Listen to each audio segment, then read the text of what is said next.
Bibb County's projected deficit for next year's budget up $6 million from what they originally thought. In January, the county was expecting a $10 million deficit. Now that number is up to $16 million. Mary Grace Shaw has more on how this happened and what the county's trying to do to fix it.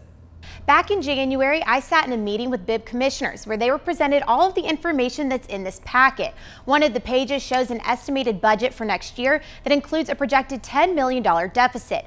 But it turns out that number is up $6 million from what they thought just a few months ago. Now, Assistant County Manager Julie Moore says they're expecting a $16 million shortfall. So she says the budget that the mayor presented with a $3.7 million increase in 4 furlough days is aimed at fixing that deficit. Within that increase of expenditures is a $5 million healthcare increase, the $4 million we pay out for retiree benefits, and the rest has to do with overtime or some additional personnel or some operating pieces or some CIP. A lot of that increase is because the county is about to drain their pension funds, which means they'll have to pull that money out of their savings in a few months. So Commissioner Mallory Jones says he wants to explore employees contributing 4% to their plans. I don't know of one plan in America, there may be one, that where the employees and the retirees don't contribute to their pension plan, public or private.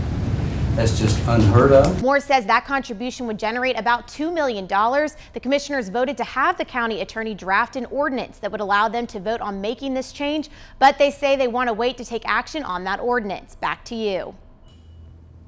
Thanks, Mary Grace. Commissioners will spend the next 6 weeks looking at this budget and making changes. But they do have to approve that budget by June the 30th.